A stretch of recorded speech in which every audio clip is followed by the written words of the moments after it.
आज हम सुनेंगे चार मित्र और शेर की कहानी। एक नगर में चार दोस्त रहते थे। उन चारों में से तीन दोस्त कई तरह की विद्याओं में निपुण थे, जबकि चौथे के पास किसी तरह की विद्या नहीं थी, लेकिन वह बहुत ही बुद्धिमान था। चौथा दोस्त हमेशा अपनी बुद्धि का इस्तेमाल करके हर समस्या से बचने का रास्ता निकाल लेता, जबकि अन्य दोस्त विद्यावान होते हुए भी समझदारी से काम नहीं लेते। एक दिन उन चारों दोस्तों ने मिलकर सोचा कि पैसा कमाने के लिए विदेश जाना चाहिए। वहाँ जाकर ही विद्या का लाभ मिलेगा और पैसे कमाने का रास्ता भी। इसी सोच के चलते चारों विदेश यात्रा पर चल दिए। यात्रा करने के दौरान एक दोस्त ने कहा कि हम में से सिर्फ एक दोस्त के पास विद्या नहीं है।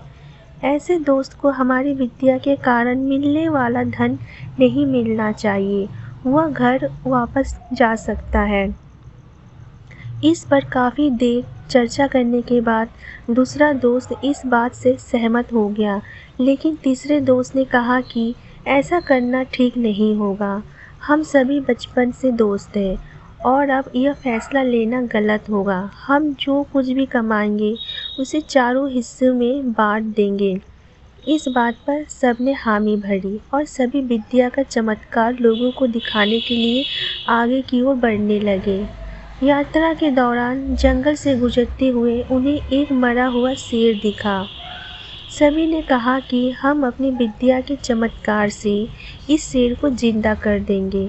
इससे हमें बहुत यश और कीर्ति मिलेगी।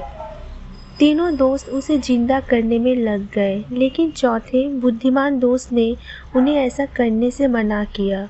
उसने कहा कि अगर तुम लोग इसे जिंदा कर दोगे तो वह जिंदा होते ही हम सबको खा जाएगा।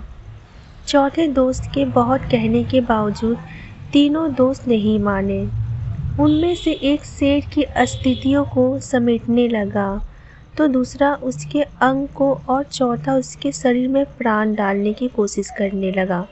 तीनों को अपनी अपनी विद्या का इस्तेमाल करते देख चौथा दोस्त डर गया। उसने अपने सभी मित्रों से कहा, ठीक है, तुम लोग अपने मन की करो, लेकिन मुझे पेड़ पर चढ़ जाने दो।